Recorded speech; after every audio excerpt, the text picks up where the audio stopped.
સુરતમાં હીરાનો ઢગલો, કરોડોનો રોકડ અને પૈસા ગણવાના મશીનો. આ કોઈક ફિલ્મી કહાની નથી, પરંતુ સાયબર ક્રાઇમનું કડવું સત્ય છે. જ્યાં સુરતમાં 1550 કરોડ રૂપિયાનું ઇન્ટરનેશનલ ફ્રોડમાં સુરત પોલીસે મોટો ખુલાસો કર્યો છે. દરોડા દરમિયાન સોનું ચાંદી સાથે હીરાઓનો મોટો જથ્થો પણ મળી આવેલ છે. વૈષ્ણવજન તો તેને કહીએ જે પીડ પરાઈ જાનાને રે. નમસ્કાર દર્શક મિત્રો, આપ જોઈ રહ્યા છો નવજીવન ન્યૂઝ. હું છું સાર્થક પટેલ ને વાત છે સુરત શહેરના ઉધના પોલીસ સ્ટેશનમાં નોંધાયેલા 1550 કરોડ રૂપિયાનું સાયબર ફ્રોડ કેસમાં પોલીસે વધુ એક મોટી સફળતા હાથ ધરી છે. અને આ કેસની તપાસ દરમિયાન સાયબર ફ્રોડના નાણાં રોકડમાં ફેરવી અને તેના ક્રિપ્ટોકરન્સી USDTમાં કન્વર્ટ કરનાર વધુ 4 આરોપીઓની ધરપકડ કરવામાં આવી છે. પકડાયેલ 4 આરોપીઓનું નામ છે અબ્દુલ રબ, અબ્દુલ કાદર ચામડિયા, અમિત ચોકસી, ચિરાગ સુથારિયા અને પ્રવીણ ગઢિયા. પોલીસે આરોપીઓની ઓફિસ તેમજ રહેણાંક સ્થળે દરોડો પાડી કુલ 2,60,32,214 રૂપિયાનો મુદ્દોમાલ જપ્ત કર્યો છે. મહિધરપુરા વિસ્તારમાં આવેલા ચિરાગ સુથારિયા અને પ્રવીણ ગઢિયાની ઓફિસમાંથી 1,92,00,000 રૂપિયાનું રોકડ સાથે પૈસા ગણવાની 4 મશીનો મળી આવી હતી. અને આ ઉપરાંત આરોપીઓના ઘરની તપાસ દરમિયાન 290 ગ્રામ જેટલું સોનું, 10 કિલો 800 ગ્રામ જેટલું ચાંદી અને 413 કેરેટ જેટલું રફ હીરાઓ પણ પોલીસને મળી આવેલ છે. પોલીસ તપાસમાં ખુલ્યું છે કે આ આરોપીઓ સાયબર ફ્રોડના નાણાં અલગ અલગ બેંક ખાતામાં આવતા હતા. ત્યારબાદ તે નાણાં રોકડમાં ઉપાડી મહિધરપુરાની ઓફિસ પહોંચાડવામાં આવતા હતા. ઉધના પોલીસ સ્ટેશનમાં એક સાયબર ફ્રોડનો ગુનો દાખલ થયેલો હતો, જેમાં અમારી પાસે એક ઇન્ફોર્મેશન હતી કે એક વ્યક્તિ છે એ પોતાની પાસે અત્યારે બેંકની ચેકબુક, પાસબુક, પોતાના બેંકના ડિટેલ્સ અને એક મેમોરેન્ડમ એટલે કે પાર્ટનરશિપની ડીડ લઈ અને જઈ રહ્યો છે. અને આ જે બેંકના ખાતા છે એ પોતે સાયબર ફ્રોડમાં યુઝ કરે છે. અને સાયબર ફ્રોડમાં જે રીતે અત્યારે આપણે જોઈ રહ્યા છીએ કે ડિજિટલ અરેસ્ટ કરવું અથવા તો ગેમિંગના નામે જે ફ્રોડ કરી અને પૈસા લે છે, એ પૈસા નાખવા માટે થઈ અને જે બેંક એકાઉન્ટ્સની જરૂર પડે છે એ બેંક એકાઉન્ટ્સ ખોલવા માટેનું કામ આ વ્યક્તિ કરી રહી છે. જે આધારે પોલીસ ઇન્વેસ્ટિગેશન્સ કર્યું, અમે એ વ્યક્તિને લઈ આવ્યા અને ઇન્વેસ્ટિગેશન્સ દરમિયાન એની પાસેથી ઘણા બધા બેંકના ખાતાઓ પણ મળેલા હતા.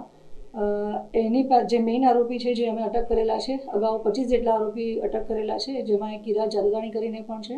કિરાત જાદવાણી જે મેઇન આરોપી છે એની ઓફિસનું જે સર્ચ અમે કર્યું એ વખતે અમને 164 જેટલા અલગ અલગ બેંકના કરંટ અને ખાતા મળેલા હતા, જેમાં એ લોકો બેંકના એમ્પ્લોઈઝને, કર્મચારીઓને પણ સાથે રાખી અને ગુમાસ્તા ધારા વગર પણ દુકાન ખોલવી, દુકાનના ફોટોગ્રાફ્સ લેવા, ખોટા ફોટોગ્રાફ્સ બનાવવા અને એના આધારે બેંકમાં એક ખાતું ખોલાવવું, બેંકમાં ખાતું ખોલાવી અને એક આખી લિંક જનરેટ કરવી, API લિંક પણ જનરેટ કરવી અને એ લિંક જનરેટ કરી અને ખાતું ખોલાવી અને જે સાયબર ફ્રોડના નાણાં છે એ ખાતામાં પડતા હતા.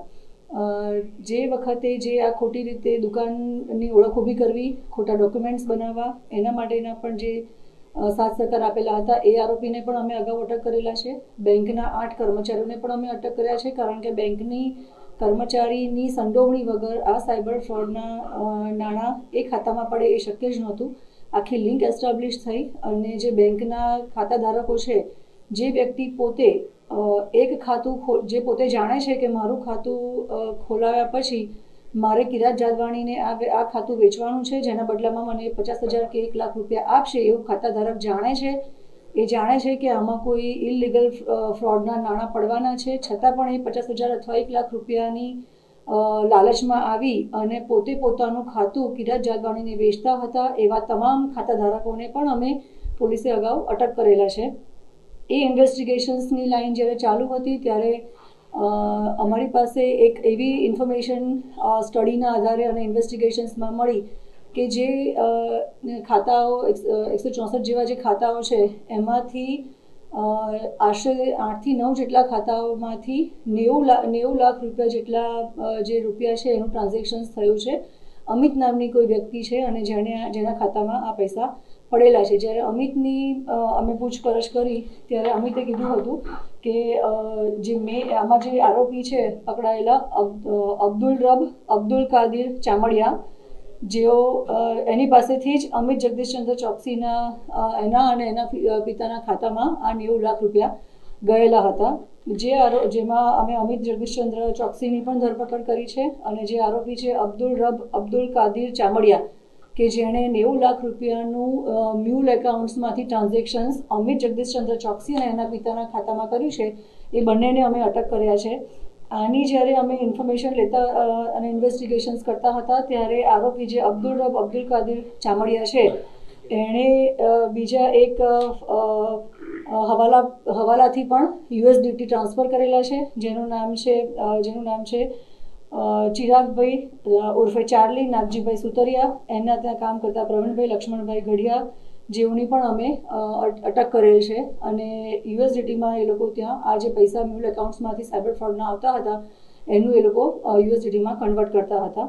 આ રીતે અમે અત્યારે પોલીસને 164 જેટલા બેંકના જે એકાઉન્ટ્સ છે અને એમાંથી 25 આરોપીની જે અમે અગાઉ અટક કરેલી હતી, જેમાં બેંકના ખાતાધારક ઉપરાંત જે લોકો બેંકના કર્મચારી છે એ, જેમણે આખું આ કોન્સ્પિરન્સી રચી છે એ, અને જે પૈસા આવ્યા બેંકના મ્યુલ એકાઉન્ટ્સમાં પૈસા આવ્યા પછી એ પૈસાને ટ્રાન્સફર કરી અને USDTમાં જે ટ્રાન્સફર કરવાની આખી એક લાઇન છે, જેમાં અબ્દુલ કાદિર ચામડિયા, અમિત જગદીશચંદ્ર ચોકસી અને ચિરાગ ઉર્ફે ચાર્લી નાગજીભાઈ સુતરિયા અને પ્રવીણભાઈ લક્ષ્મણભાઈ ગઢિયા નાઓની અમે અટક કરેલ છે.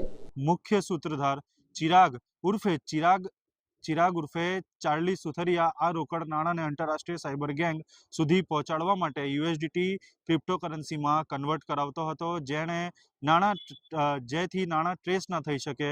તપાસમાં વધુ સામે આવ્યું છે કે આ ગેંગ સામાન્ય લોકોને લોભ લાલચ આપી તેમનું કરંટ બેંક ખાતું ખોલાવતા હતા અને આ ખાતા અને તેની સાથે જોડાયેલા સિમ કાર્ડ્સ આંતરરાષ્ટ્રીય સાયબર ગુનેગારોને કમિશનના આધારે ભાડા આપવામાં આવતા હતા. પોલીસને અત્યાર સુધીમાં આવા 160 જેટલા બેંક ખાતાઓ શોધી કાઢ્યા છે, જેમાં આશરે 1550 કરોડ રૂપિયાનું ટ્રાન્ઝેક્શન થયા હોવાની તપાસમાં ખુલ્યું છે અને આ વિશાળ કૌભાંડમાં અત્યાર સુધીમાં 25થી વધુ આરોપીઓની ધરપકડ કરવામાં આવી ચૂકી છે અને કુલ 1.5 લાખ પાનાની ચાર્જશીટ પણ રજૂ કરવામાં આવી છે. પોલીસનું કહેવું છે કે આ સાયબર ફ્રોડ નેટવર્ક આંતરરાષ્ટ્રીય ગેંગ સાથે જોડાયેલો હોવાની તપાસ હજુ પણ સતત આગળ વધી રહી છે.